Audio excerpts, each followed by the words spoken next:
Gen Z is unwilling to say that I am going to give my entire life to this. And then ultimately they see their parents who are unhappy, who are getting a lot of health issues. I'm not going to sign up for this. And of course, they have an abundance of opportunities. So they're willing to explore that. I'm of the opinion, if you're trying to give a reason, or if you feel the need to give a reason, you're basically choosing something that you believe the other person will feel to be valid. Can empathy be manipulative? What's the intention behind how you're using it? And what's the intention behind your impact from it? Seema, we're back with another episode for the Happy and Human podcast. How are you feeling today? Feeling great. Awesome. You know, social media, when I got onto it a couple of years ago and I stopped using it to show my latte or to stalk what my friends were doing, which would give me FOMO, and I started using it for actually the podcast and brand building, it just opened my eyes to what an incredible tool it is for connecting. I could not agree more. So many of the wonderful things I've gotten to do in this life are a direct result of having been on social media and connecting in a really meaningful and authentic way. Yeah. And, you know, with the Ambani wedding, I was scrolling and there's so many Indian people who are doing amazing things. And I came across this guy who is with us, and I'm excited to introduce him. And he started with, what if this song was remade in English? And the song was Papa Kehte Hai, right? From, I think it's Kaimat Kaimatak, right? Is that the movie? I think it is. And I reached out to Vivek, and Vivek and I had an amazing text exchange, and we even had a Zoom chat. And I was like, dude, you got to come on to the podcast because he is one of the most inspiring people on social media today. Everyone, Vivek Agrawal. How are you, Vivek? Hi, how are you? Thank you for having me, and it's nice to see both of you. Yes, welcome to Happy and Human. We're so excited you're here. Yeah. Thank you. And, you know, the more you get to know Vivek, you can't help but, you know, fall in love with his voice, fall in love with his story. And we're just really excited to have a chance to spend a few minutes in your world, Vivek, and get to know you. Well, I'm very excited. So thank you again for having me. Yeah. And we have a secret pattern interrupt for today's episode. So listeners, make sure you listen all the way through. And I promise you'll be delighted with a treat. Delighted is probably an understatement. Yeah. So Vivek, tell us, take us back to as far back as we need to go to understand who is Vivek Agrawal, what doesn't come through, and tell us about your journey. And we want to talk about the pivot into full-time music because I just feel that is such a powerful story. Yeah, absolutely. I mean, I will say that every journey for a creative or an artist is always unique. I think for me, I've always been one to live in this duality. Growing up, I was very interested in technology and school and all the things around academics. I was a math nerd and a computer science geek. But at the same time, I had a huge passion for music. There was, you know, a piano and a harmonium laying around in our house. And for some reason, I was drawn to expressing myself through those melodies. And I think for a long time, it felt like, oh, I'll kind of do that, but I'll do this, you know, tech career instead. And largely because I was interested in it. And I would say things really changed once I got to college. I did my undergrad at Stanford. I was learning a lot of things about tech out there, both from Silicon Valley in the industry, as well as through classes and the students that I was meeting. And it was a lot of passion. And at the same time, I joined this a cappella group in college that was specializing in South Asian music. And that's when I really fell in love with the art of singing and arranging music and collaborating with other people. And it took me on a whole different journey than I would have ever expected. So did you grow up singing at all? A little bit. Yeah. I mean, I was in choir. I would sing at like school shows, you know, or like family events and, you know, for friends' houses and stuff. But I never really thought I was going to take it as seriously as I did. But once I got into college, I truly fell in love with it. So interesting. I remember growing up and there were always a few kids that had voices that were better than the rest, right? And you could tell that some of them would take singing lessons, they sang in choir, they would sing at their church or whatever. And it was always interesting to see them have that as an outlet. And it always sounded so beautiful, even when you're like fifth, sixth grade, right? So I was just imagining little Vivek with his like math book and also like bopping along to some, I don't know what movie was popular then. I don't even remember, but yeah. Yeah, I know. It's like fixing what calculus equations while jamming to some Bollywood. Yeah. I love it. When you said a cappella group, it took me back to in college. You guys remember Pen Masala? I was Yeah. thinking the same thing.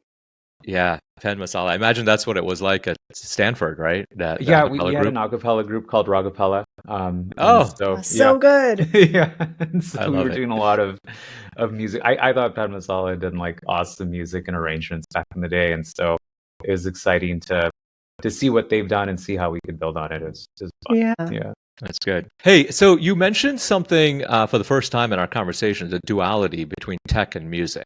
And Mhm. something we've talked a lot about on this show is the duality between cultures, right? Mhm. They see culture at home and wanting to fit into whatever prevalent American culture you're exposed to.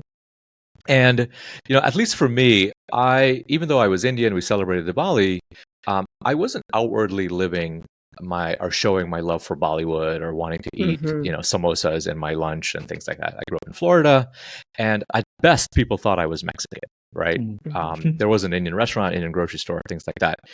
Did the duality of the music help or hurt or inhibit the duality between cultures? Like, were you able to stay connected to the Indian side of you because of the music, or was that more of an escape from sort of the duality that came from living in America and growing up in America? Mm. I feel very grateful for having grown up in America. I was born in the suburbs of Chicago. I made a lot of friends here, and growing up, and I personally never felt uncomfortable with that. I'm very proud to be American. I love Mhm. this country, and I love like everything that it's provided for me, my family, and all that. So I think for me, my connection to Indian music is purely that I feel from a heart and soul level, I was very connected to the melodies and the rhythms. Mm. I grew up speaking English. I have been trying to learn Hindi and like get better at it. But for me, I felt like the melodies and the expression that was coming, even just from the way the words sounded, those were the things that drew me in. And so I truthfully, like, I was just like, oh, these are fun songs to sing because I like how I sounded them, even regardless of the meaning. And then as I learned from my parents and friends and even the internet, like what these songs meant, I was like, wow, there's really deep meaning and beauty to that. Yes. And so Mhm. Yeah. the thing that I had found very interesting was I have experienced this beauty from a melodic level, but how can more people get to experience that? And whether that's someone who grew up in India, someone who grew up in here and knows a lot about the culture, someone who knows nothing about the culture, someone who's curious about it, like I want them to be able to have the chance to experience and appreciate that music and feel that magic that I did. Mhm. Yeah, I think for those of us who share the South Asian heritage, the Indian heritage, and are growing up here, a lot of the disconnect is, well, I don't know what they're saying in Yeah. the songs, right? And Yeah. that in and of itself can be almost a turnoff to Bollywood and all of the things, even though the songs themselves are so catchy and they're so energetic, especially the happy ones. I feel like they really just kind of get in your body and make you feel great. But it's always when you peel back the layers of the meanings behind those words, I think you do a great job of actually translating as accurately as one can from one language to the other. But I think it's a very difficult task to do. These words are just very difficult to translate. And I think you do a great job. Oh, thank you. And so truthfully, I think there's a few things I believe. One is that music itself is a universal language, right? So it doesn't matter what specific forms of the consonants and vowels that are coming through. That's like one form of expression for that, but it's about the feeling that comes from it. I think a lot of people have gravitated to music from South America or like Puerto Rico or like Mexico. A lot of music in like Latin culture. A lot of music from like even K-pop. there's also been songs from India and from the UK and even Canada that have reached global scale, right? And Yeah. so I think when something connects, it just connects. Now, Mm-hmm. that being said, I do think that whatever we can do to reduce the inhibitions or reduce what it takes for someone to adopt the music is always interesting. Mm-hmm. The insight to remake a lot of these songs and was really, again, merely out of like intellectual curiosity for me. I'm a full-time singer and composer. I've made a number of albums that I'm actively performing and working to release. But I've been very curious, like, oh, well, if I were to reinterpret a song from Bollywood or from Indian culture, what's a way to reinterpret that would be interesting? Mm-hmm. And so at first, I remember thinking, well, could I do it in English? And that's kind of how it started. And even for me personally, I wasn't sure, Yeah. but I was like, and part of the reason is because, well, I know the melodies and I know the way those words in, Hindi or Urdu or Punjabi or any other language fit really well with the melodies. But are there ways to both select and curate English words that Mm-hmm. sound nice with the melody, but also capture the essence of the song? And so Mm-hmm. I take that very seriously, just in the sense that the composer, the singer, the lyricist, there's a whole team of people that work on these songs, right? And Sure. if I were going to put the time into it, I want to do justice, or at least do my best to, interpret the song in a way that captures the soul of it. Yeah. I'm thinking of, like mohabbat, or becheni. Yeah, I don't know of really a way. Love isn't quite the same as mohabbat, and right. restless isn't really becheni. It's so I think you just do a great job of honoring the whole process of the original song and then bringing it forward Thank you. in I a new really language. appreciate that. Yeah. Because we're all Googling the English lyrics, right? Like there's so many quotes. And one of my questions were, do you actually translate it based on your understanding? Or is there a website that you go for the lyrics? Because, we're only getting a snippet with you. And sometimes we want to know, like, what does that mean in English? How do we, Right. how do we think of it? So it's cool to hear that you're reimagining them for your renditions. Oh Mm-hmm. yeah. I mean, it definitely takes time. And I mean, for every song when I'm writing lyrics, I may be inspired by a few lines or, really what's the general essence of the song. And then in some ways I have to detach from what that is so that my mind and creativity can let loose and figure out, well, what's the story that I could tell based on having that feeling. And then Yeah. usually I end up writing something and then I'll go upstairs. I work down in the basement and I'll just go talk to my parents and like, hey, here's this. What do you think? Yeah. So good. Yeah, pretty fun. I love that they've been a supportive part of your journey here. Oh yeah, they've been very, very supportive. I mean, they're my biggest fans. I go to them for advice. I go to them for any feedback, and they're honest with me. They're very open with me, so that they can tell me when something is good. They can tell me when it's something I need to work on, and I think that's also important as an artist, right? Because to some extent, you need delusional support, because what someone is doing when they're creating anything, whether it's art or business or anything, it's very difficult. It's very lonely, because the tendency is to hear, no, it can't be done, right? And the person who's creating it has to have a little bit of craziness in them to say, I don't care that everyone says, no, this can't be done. I'm going to do it anyways. Mm-hmm. And then they need a good support system who knows how to bring them up when they're feeling down and encourage them, even though there's times when it may not be hitting the mark. And at the same time, if it's not working, like, let you know. Yeah. Yeah. So I actually, when you said delusional support, that was real. My brain just lit up. And as you know, on the show, we talk a lot about not only the work that Dinesh and I do and our guests do, but really the mindset behind it and what gets us there. And so I was curious if you could share with us that voice. What is your process? What does it feel like for you when you're in this flow state, or maybe right before you tap into that flow state of creativity? We hear that voice of, well, that can't be done. And oftentimes the delusion comes from, you create your own separate delusion of why, and you believe it faster than anybody else, and their reasons for saying why it can't be done. So I'm just curious if you could share with our listeners a little bit of what that's like for you and how you overcome it and how you actually crack through to ingenuity. Yeah, well, that's very kind of you to say. I think the first part to that question is creating I think the answer to that is, how do I create an environment under which I feel safe to be in flow?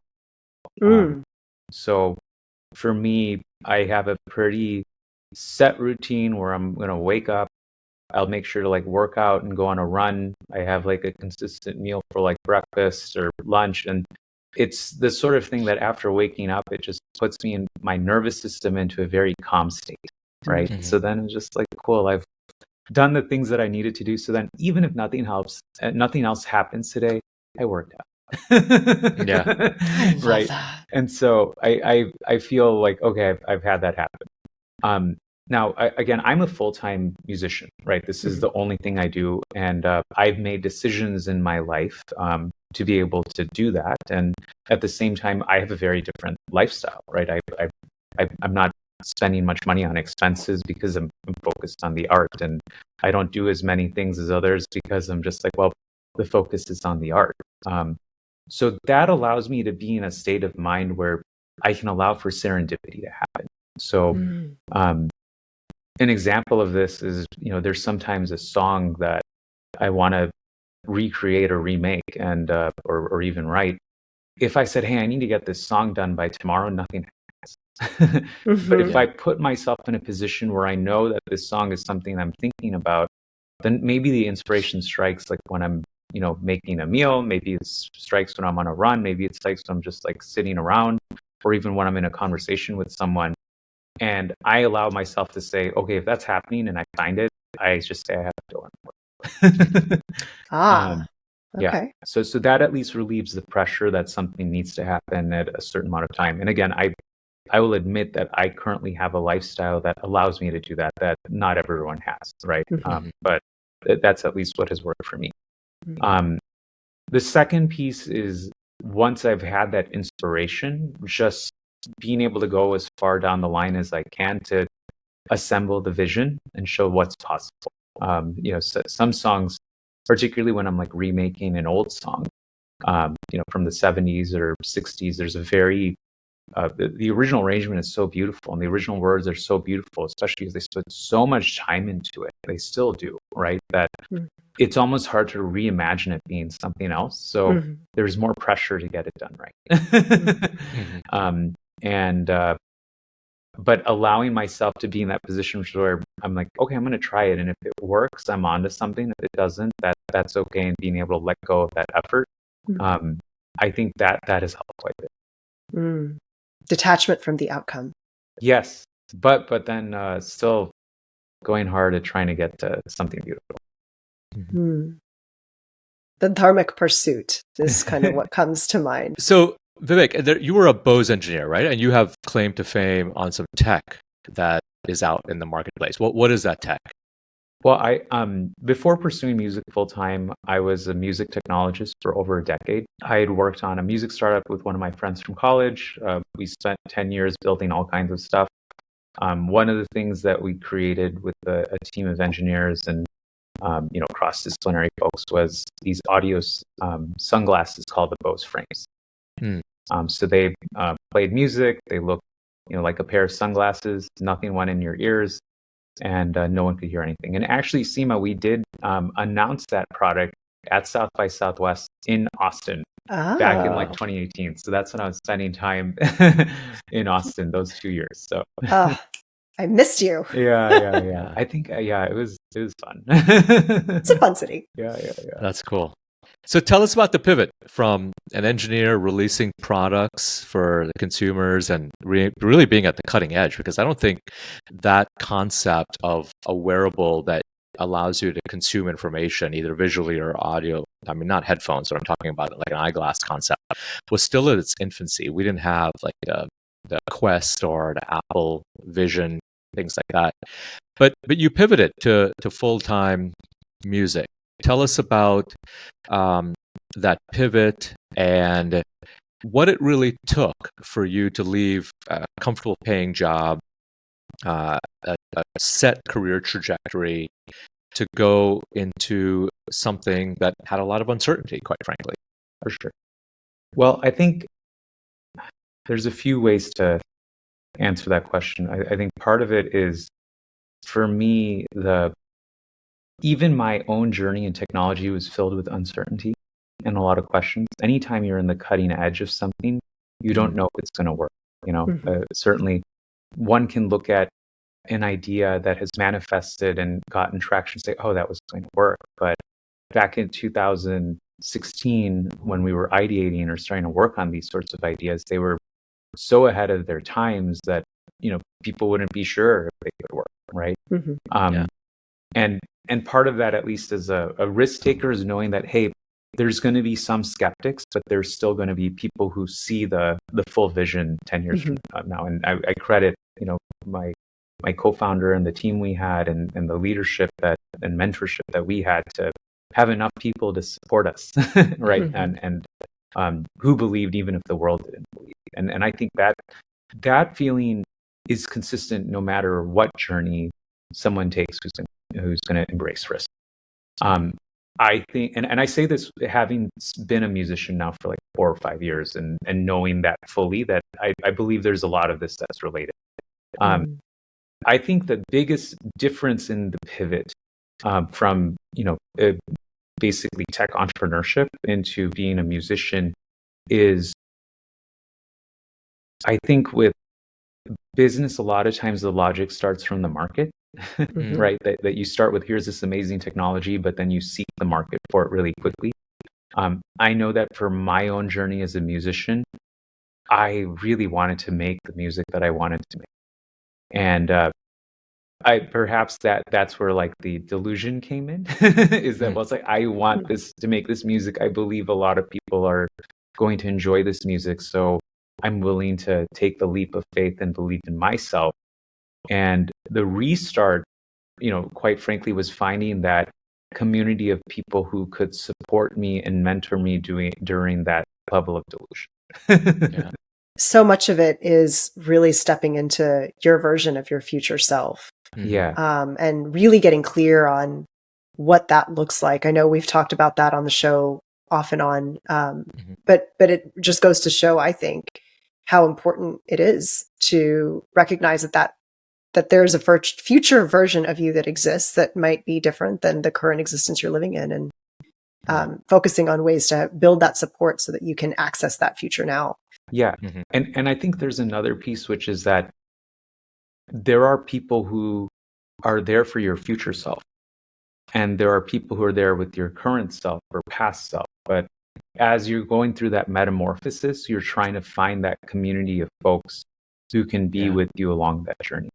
I've been grateful again that my family has been like a constant source of support as I've been going through many, many changes. And I've been also blessed to have, good friends and, other people in the industry who believe in what I was doing. And, but I want to point out that that's not easy to come by.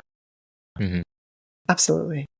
Yeah, it almost takes a blind faith. And this reminds me a little bit of when we started a law firm. One thing that really surprised me is, when you're starting anything, it's hard to see how things will get done or who will come into your life to give you a little bit of information or a lead or a tip to go to a conference that's going to make such a huge difference. And one thing that occurred for me is that I was shocked at the number of people that were in my atmosphere, that I knew them, but they had or were able to be a resource in a way that I couldn't predict at all. So when we started the law firm, it was surprising how many people had information or contacts or things like that I only needed after we started the law firm, but didn't before. And out of the woodwork, someone would come along and say, hey, you should think of it this way, or you should do this, or you should meet this person, or this is a way of doing it. And I was like, dude, I had no idea that you could help me in this way. Right. And I think, testament to everything that we're doing, right? I mean, Seema, I think you worked with our friend Stephanie, and Mhm. until you take that first step and put yourself out there in one way or another, you don't really activate those resources. But the last point I want to make, I feel it's also important not to be too attached to that future self that gives you the start, because at least for our podcast, for us, and for Vivek, from what I understand for you, success comes in an unexpected way. It's Yeah. never, or very seldom, in the way that you planned it for it to go. I thought I Right? was gonna do one remake. What do you mean? I was just like, oh, this would be like kind of fun to do. Let me just do it once. And the level of serendipity on this is my friend was getting married in Miami, and she and her, now husband wanted me to sing at their wedding. And I was in a group chat with two of my friends, and I was saying, well, there's this song called Rata Lambia. I kind of like it. And I was like, oh, sure. Well, I was actually thinking I might remake that in English. And she's like, oh, really? Like, actually, we'd really like that. And so then I literally just started remaking the song, and I made the background, and I wrote the lyrics and put the vocals. Like, yeah, I'll sing at this wedding. And then, oh, yeah, I'll record something on TikTok. That's So true. Yeah, but and to be honest, like the way it happened, I mean, I remember singing it at the wedding, and then I was with my parents in Miami, and then on Wednesday morning decided to post a video on TikTok, and then I remember we posted it, and usually I get like 5 likes. I'm like, whatever, this is like the 10 followers that follow me, and by the end of the day, it had like 200 likes, and my parents and I were like, wow, this is a big deal. We should all celebrate. And then, I don't know, we had dinner, but we thought that was the end of it. And then I remember the next day I woke up and it had like 120,000 views. Wow. Wow. And we were still in Miami, and my parents and I were like, yeah, you need to go home. So we like flew home. I started analyzing everything about what was going on, and I was like, oh, I guess people want to hear this. And then I was just back to work. Wow. What did you find from the analysis? I thought the coolest thing was that the community of people who resonated with this music were non-Indian. They were Indo-curious folks outside. I mean, TikTok is banned in India, right? And then it's in Indo-curious. Wait, I just want to highlight Indo-curious. I've never heard that word. They were Indo-curious, and it's interesting. So, and I've learned this as I've talked to friends who live in these countries. But like the places where I was getting traction initially were like Malaysia, like the Philippines, or like Guyana, and like Trinidad, and like South Africa. Wait, you said Guyana? Yeah, I'm from Guyana. I was born in I was born in Guyana. Okay, that's awesome. So you can tell me. Okay. So what I found from the folks in Malaysia is like there's actually a large community of like Chinese Malay who don't understand Hindi, but Bollywood is very prevalent in the culture. So they've watched all the movies and they listened to all the music. Yeah. And then they were like, oh, and then I saw them not only like liking and commenting, but they were like singing along to the videos. And I was quite amazed. It was an honor. It was like amazing that it resonated. I'm still very touched by all of it. And I was just like, oh wow, this is hitting on something way different from what I expected. And of course, like since then, I've been fortunate enough to start growing on Instagram as well. And there I'm capturing a lot more of like the Indian diaspora in India and other followers as well. But that community, that is something I frankly didn't even know existed, but it's amazing. And it kind of going back to original point around like, well, can this music go global? Can this music reach people outside of who we expect? And the answer is yes. Just I didn't expect it. And it makes total sense because when I found the song, it was the tune that was nostalgic for me. Right. And then you could put English to it, and I really felt connected. And it makes sense, like in Trinidad and Guyana, where there's the Indian ancestry that allows you to be exposed to like old Bollywood. Right. It makes you feel like home, right? Yes. Would you be up for singing Rata Lambia? Sure, I'll sing a little bit. We're putting him on the spot. I know. I have everything connected with my piano, so let's see how this does. Feel it in my heart, you're the only one for me. Even when I dream, you're the only one I see. Wanna be with you, wanna be with you, wanna be with you. Come along with me and I'll love you till the end. Even when I'm down, just remember I'm your friend. Wanna be with you, wanna be with you, wanna be with you. Can you be my lady? You're worth the fight. Will you hear me, baby? Stay another night. Que rata lambia lambia re. Kate tere sange re. Que rata lambia lambia re. Kate tere sange re. Oh my God. I mean, studio audience, what do you think about that? Thank you. Thank you. Oh man. I mean, you are unbelievably talented. That's very kind of you to say. Thank you. Yeah. Seema, did that give you chills? It did. Oh my gosh. So good. So good. And also, I'm still stuck on Indo-curious because I'm Gujarati. Oh, and in Gujarati, Indo is like an egg, right? So I'm like egg curious, like Indo curious, not Indo curious. That's us. Thank you. My parents are Gujarati as well, so I appreciate that. I love it. Yeah, You're never going to think of that word the same way again. I know. I really won't. I'm not. I want to think about Indo-Chinese, which is my favorite food, but now I'm like, oh, who's Indo-curious? Are you Indo-curious? Yeah.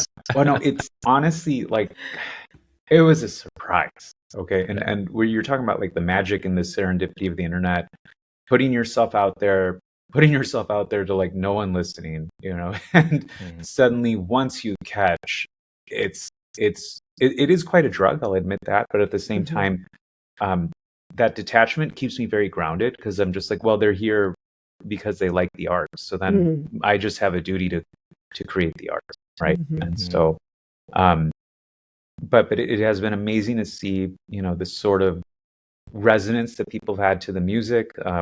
It's been fun thinking through, all the songs. So I try to I definitely remake a different song every week. That's my commitment for the rest of the year. So I've done around like 36 or 37, and I'm going to get to 52 pretty soon. But yeah, it's been fun, like listening to all these different songs, like finding different artists who are like making new music, emerging artists who are doing stuff, like established artists and like, timeless songs. I've just had a blast, and it's been a nice way to just, explore the music that's part of, South Asian culture and then bring it out to the world. Yeah, I love that. You touched on in just this time so many high performance habits, if you will, that a lot of leaders talk about, things like constraint and commitment, right? Like you committing to one song a week and having that be a measurable, I guess, marker of, am I on track with my goals and things like that. You talked about constraint and the importance of not really having any in some way too, which I kind of wanted to pull apart a little bit because you mentioned it in terms of time. We have detachment from outcome as well. That was another high performance habit, but you talked about not attaching too much on time. I want to get this done by this whatever. And essentially what that does is it cuts you off from that flow state of serendipity and being able to put things together. I was just on a call yesterday with a good friend of mine who we were talking about how Dr. Benjamin Hardy had said, it's important if you have big goals to actually, if you think you need 2 years, make it 6 months or, so actually move that time up faster and make it shorter than you think. So I'm curious to know, how do you balance like something like that versus, no, I need to just allow for the universal energy to flow through me and almost quantum leap time that way? I have a few thoughts on this. They may be disconnected, but feel free to choose what you will from this. Yeah. Part one is that it is very easy to want to get to success sooner, but sometimes it takes time to attract what's meant for you. And there's things that, the human as the vessel needs to do in order to be able to attract that. And then the universe also needs time to align itself to make sure that you get what you want. I have found that anytime I've rushed something, it either doesn't work or it just doesn't get done well. And at the same time, sometimes those eureka moments happen and, something can happen in an instant, right?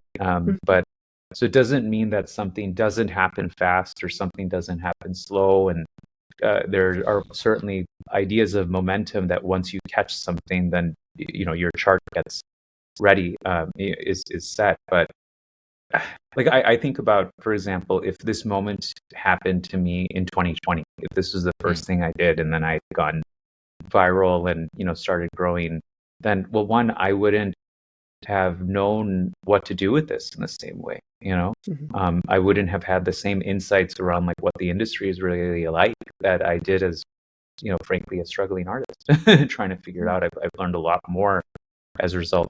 I wouldn't have been able to create a lot of my original songs and art. I have like entire albums that are already done.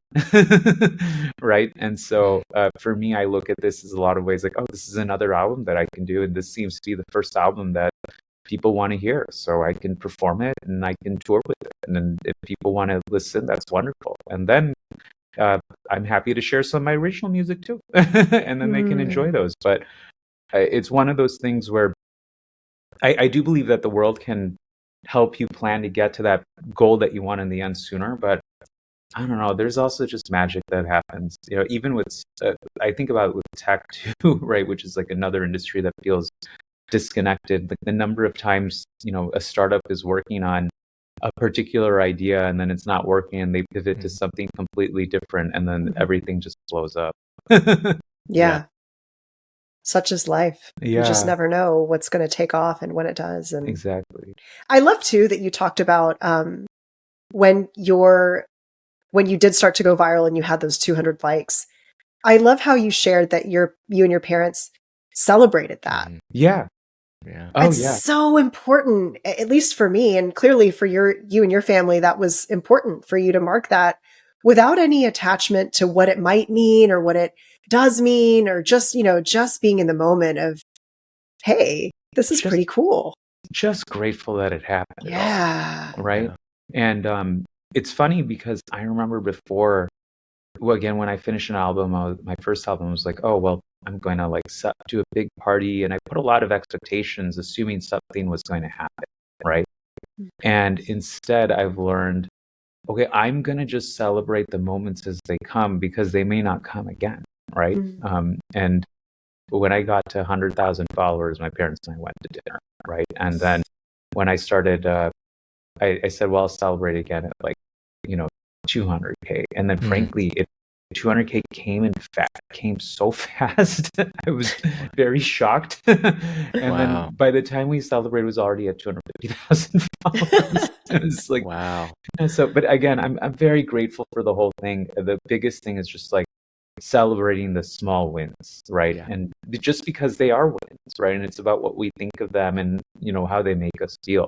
And at the same time, it's all just part of a journey anyways. So gosh. Good. Well, I'm like moved to tears, really, truly. You are hitting so many things that I think my soul really, truly needed to hear. Tima's promised to take me out to the most expensive dinner I've ever been once we hit 10,000 downloads. Nice. And we're like this close. We're this close. So listeners, listen, Dinesh is hungry and he wants to buy him dinner. Yeah, exactly. We're so close. That's awesome. So Vivek, what's hard? Because you're making it look so easy. We want to know the challenges. We want to know, you're telling us that you're committing to doing a remake every week. And, we see a 90-second clip on social media and it just looks like it took 5 minutes to put together. But now that I know that's not true, you have a full-time job at this, right? Yeah, this is... And for sure. What's hard? What is pulling you forward? And most importantly, what would you say to someone who doesn't have that magnetism to what they do, to where they continue going through the challenges and the obstacles? They find a way to make it work. And I know you're living in Chicago, you're caring for your parents. We've talked about the times I've had to go down to Florida to care for my parents, and it is very, very difficult. And what I want to leave people with is that there's a way to go through that in a way that is inspiring, and that the difficulty doesn't mean that it can't be done still. Yes. Before I answer that question, I wanted to get one clarifying thing, which is you said something about magnetism. Yes. What did you mean by that? The magnetism that you have towards music, right? It's almost like it's the music, and wanting to get your music out there is pulling you forward. And sometimes we're in careers, or we're doing something that maybe we've lost our way a little bit. We don't feel our purpose. It isn't important any longer, and the doubt creeps in. And once we let the doubt creep in, I'm like, what am I doing? Why am I even doing this? Is it even worth it? Look at the sacrifices I have to make to not spend time on working out, or not spend time with my family or kids. Why am I putting myself through this? But for those of us that are committed to something, that magnetism just pulls us through. And I was reading a quote from Naval Ravikant earlier today, and it's something like, he's like, it looks like work to you, it feels like work to you, but to me it feels like play. And because it doesn't feel like work, I can do it 16 hours a day. And if you still feel like it's work, like, the game's over. How are you going to beat me? Because I could do this all day long. Right? That's what I mean by that thing that has magnetized you to keep going. Let's start with that question, and then we can move into what's hard, because I think you've hit on something very interesting around the discouragement that one can feel, right? The persistence that's required. All of it sounds like a lot of labor, right? Yeah. Whether that's you're doing your quote dream job, or what you thought was your dream job, or a job that's completely unideal at all, or again, even if you're not necessarily at a point in your career where you're or your life where you're focused on career for whatever reason, there are many reasons to feel discouraged, right?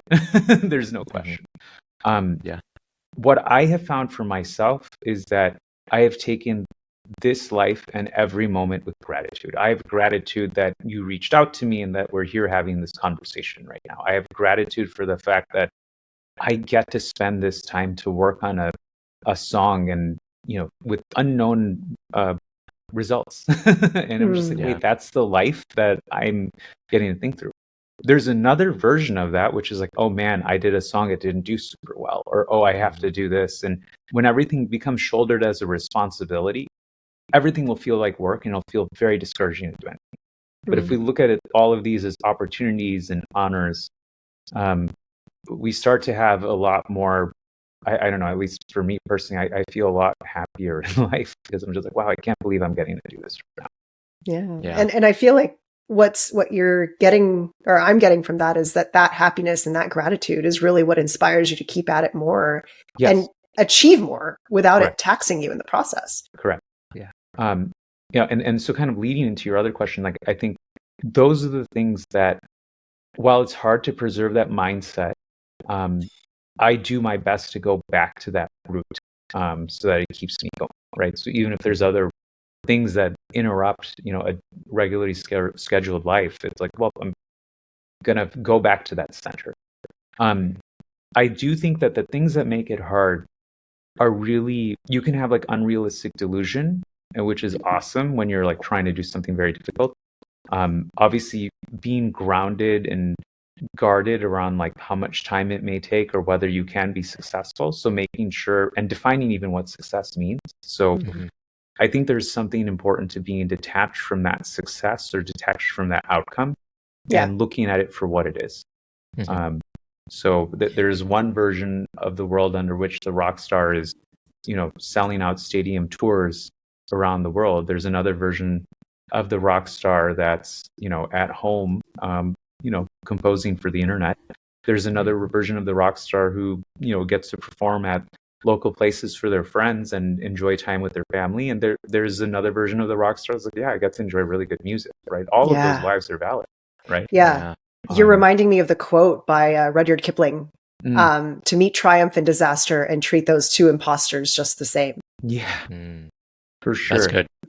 And what's interesting, I really like that quote because it's easy to look at disasters, right, or bad things as like, oh, that shouldn't have happened, right? So we react stronger to them.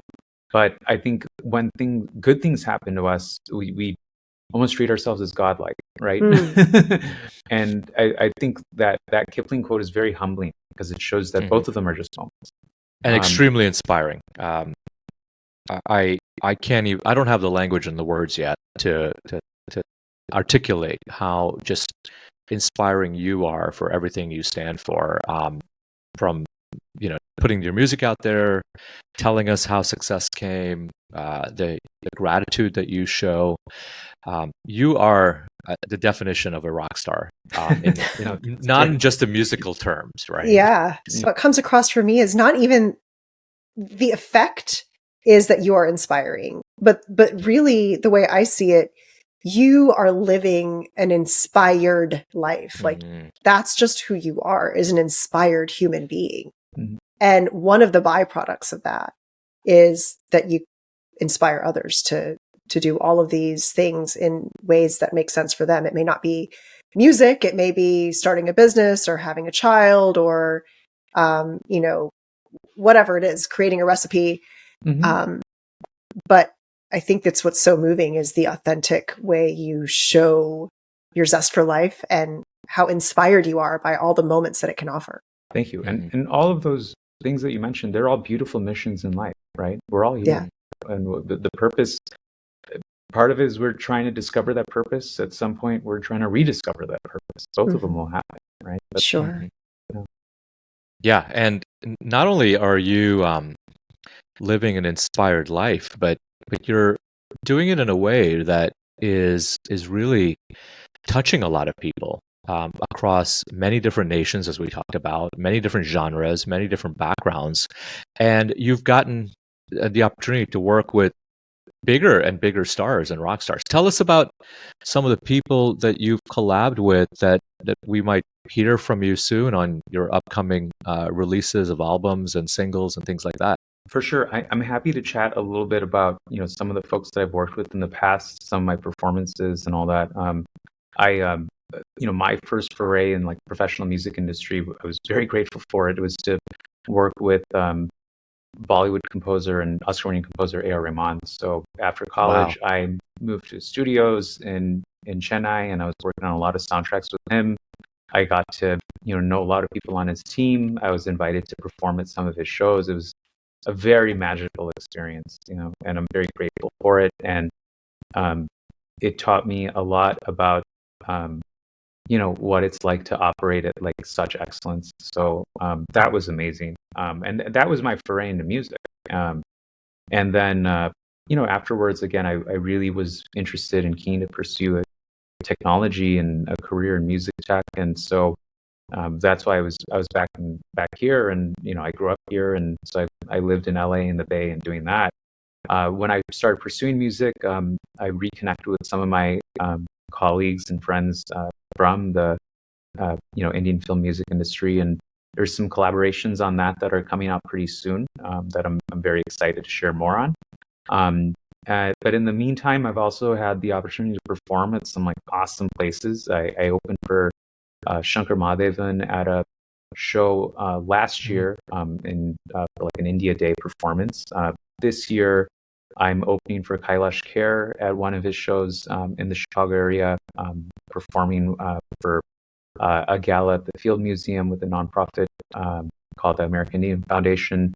I'm just really grateful to be able to be able to even do any of this, and that it resonates with folks. And I'm always open to collaborating with anyone who is it has similar values around like the sort of music and the way we think about art. And I'm excited for where that serendipity will go. You are just a breath of fresh air. You're such an inspiration, musical talent, and we can't wait to see more from you. And whenever your albums are out, we want you to come back and do a live concert. I think at some point for our community. We can do one in DC and Austin. That'd be awesome. Oh, yeah, that sounds fantastic. I truly feel the energy that you bring to the table just right through the screen, and it is.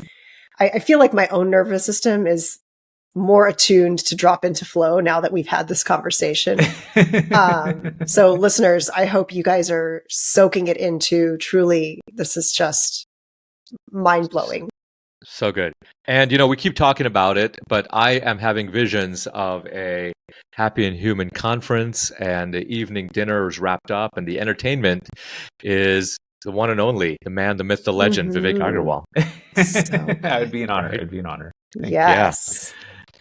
So, Vivek, this has been such a great episode. At the end of each of our episodes, we have a bit of a familiar wrap-up and a routine. Have a little bit of fun. We play a couple of games by way of a couple of questions. So let me know. Are you ready to have some fun? Yeah, let's do it. Awesome. So I'll start, and Seema and I will ping pong, or I think we've said we pickleball back and forth. And so we'll go through 4 questions. And the first one here, we live in a world where we want to feel better right now. We want to do something. We want to know that listening to you changed our lives right now. So tell us one thing. It doesn't have to be related to our conversation or to music, that from the world of Vivek Agarwal to the world of Dinesh and Seema and to our listeners, we can be connected through a slight improvement that happens right now. I would say the one tip I'd have is find a moment where you can have peace every day. Love it. Just you saying that. It's like, and zen. Yeah. It's so good. I mean, I was listening to a book by Arnold Schwarzenegger. He talks about like going for a walk, or he sits in the jacuzzi and has a cigar. That's his moment of peace. But I really am starting to really believe this advice more and more in a different way now. In that, unless you create that moment, you fill it with we fill it with so many busy things that peace, magic, inspiration, whatever of your own creativity is cut off, because we're filling that time, and creating that moment for peace and for magic allows you to feel just a little bit more alive, and dare I say, a little bit more happy and human. Yes. Yeah. And I think that moment of peace allows for reflection, right? It allows you to step away from all the things that may be distracting your mind from what it wants to think about, and allows it to like live in that. Oh gosh, yeah. I think that's really one of the keys to being able to quote unquote quantum leap through to get to your goals in a meaningful way that doesn't suck you dry. You have to tap into that magic, that creativity, as much as we want to dismiss it as, at least my parents, my family. I know Dinesh, I can't speak for you, but art and creativity and writing and all of that just wasn't going to measure up to the math and the science. And, I think that when you do actually go back to that, it enables just a new richness in life, especially from our culture, which is so deeply dripping in the paintings and the artistry with the clothes and the food and the music and the communities. That just, there's so much there. Totally agree. Yeah. So with that, now that we've all been reminded to find a moment of peace every single day, we have a question for you from the last guest. Okay. And so our previous guest was Dr. Jyotsna Bhatt, and she is a psychotherapist based in New Jersey. And we had a wonderful conversation about what it means to be a South Asian male and those cultural implications. So one thing she left for you was, what does your own emotional language look like? What is working well for you? And what can you do better? I think the part of my emotional language that's working well is that I can be grounded. Mm. So that centeredness allows me to look at the things that are happening in my life with almost an observer-centric mindset to just be like, oh, wow, that's happening. That's really cool. I'm very grateful for it. But at the same time, allow me to objectively think through what's next. So I don't know, it has this powerful effect of giving me an ability to be staying present in the moment, but also not look so attached to every single moment that it disturbs me too much. Mm. I think if I were to look at where I can improve, certainly that energy is something that I protect quite a bit. And then it's easy for it to get rattled by, external circumstances, and so finding a way to deal with more of those, but have it reflect back off so that I can, continue to focus on my own purpose and work is something that I'm constantly working on. Yeah. Can you poke a little bit more at that? Because I've had someone tell me the same thing. To protect my energy was actually their comment to me. Mm-hmm. So I'm curious, what you touched a little bit just now on that, but really, what does that mean? Well, for you?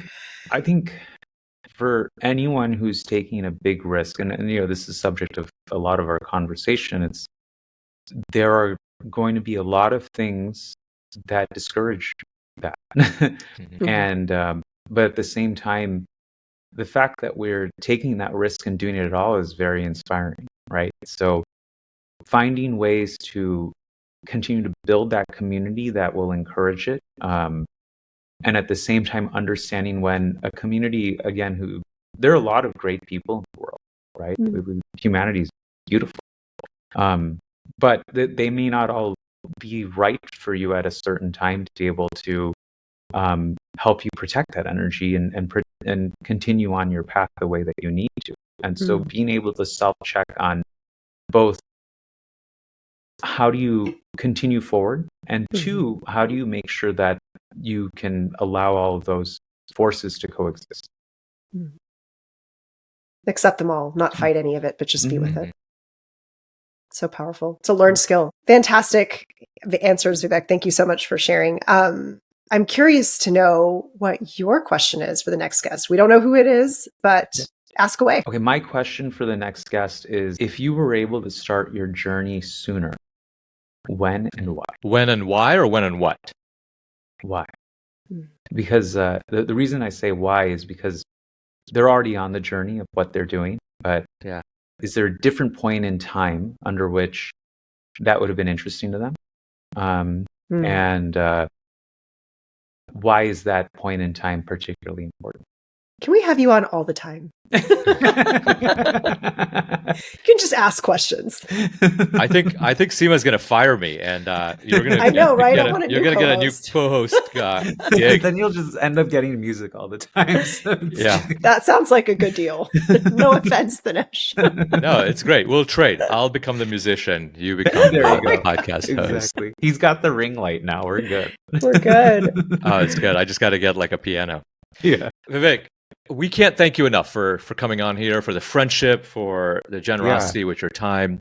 But one of the ways we try to thank our guests for coming on is we make a small contribution to a cause that's near and dear to their heart, right? It helps you to share something that you care about. It helps to bring awareness of new causes to our listeners. And it's a way for us to thank you in some way. Is there a cause or organization that's near and dear to you that you'd like to share with us? There's an organization I've gotten to know the team behind it, called the Chicago Custom, and they've been building this community of South Asian creatives and professionals who are very interested in the arts and very interested in elevating South Asian voices throughout the Chicagoland area. And I think that they're doing some really interesting events and showcases to bring more people to light out here. Thank you for sharing that. No, thank you. And thank you again for having me. It was super fun. And thank you for taking the time out of your busy days to even chat with me. And I'm very grateful that you reached out. Well, we're thrilled to have you. I'm definitely going to be listening to this episode and re-listening anytime I ever need inspiration, because very kind. The Almighty knows the voice in my head is quite loud. And so we just need to show her some love. But tell us, as I want our listeners to be able to connect with you, to find you, to keep up with all the amazing things that you're doing and to support you. So tell us a little bit about what you're up to next, what you're excited about, as well as where our audience can find you. I am committed this year to remaking a new song every week through the end of the year. I'm releasing them on TikTok and Instagram. I'm doing full versions of everyone's favorites now. So if there's songs that particularly resonate with folks, then and I'm personally very interested in the music, then I'll go ahead and finish the songs. So my plan is to continue these snippets of remakes, release a full album of some of these remakes later this year, host a listening party for those interested, and I'm planning on doing one here in Chicago, but also would love to do them in other cities if folks would be interested in co-hosting. And other than that, I'm open to performances. So I perform regularly at like cultural events, private events. I open for other artists. So more of those are going to be on my social media channels. My username is Viagrawal. VIA. Yeah, it is. And there's an amazing story about that. Like when I was a freshman in college, they were assigning usernames to folks based on their name, and there was already, I think, like a Vikas Agrawal in the computer science department, and so they took the first two letters of my first name and then my full last name, and my email became by Agrawal, and I was like, this is amazing. And so I love it. like, you can't make this up. And They so didn't see it. yeah, they didn't see it. And what's crazy is like when I'd email professors, they'd be like, I thought you were spamming me. And then I'd show up to class and be like, hey, you didn't respond. And then they were like, that was awesome. Oh my Love gosh. it. Yeah, so but I'm very active, regularly, like sharing remakes on TikTok, other music along with my remakes on Instagram, and both as shows come through, I'll be sharing those, and sharing new events as they happen, and as I start releasing my album, I'd love to have folks listen. Yeah. We cannot wait. Sign me up. I'm buying them, and we'd love to have you. I will come to Chicago and come to your listening party. That'd be but awesome. We'd love to have you in DC. One of my friends, Kavita Jaspal, just started a podcast called Extra Shot of Chai. And it's a little bit like Coffee with Karan, where they talk about Bollywood movies. But the reason I'm mentioning that is that she organizes large events in the South for South Asians in the DC area. And I'd love to connect you with her, and we can host a listening party. That'd be super fun. Yeah, we can make it a lot of fun. Yeah. I will be there. You guys just tell me the date and time. Sounds good. Yeah. Well, Vivek, thank you so much.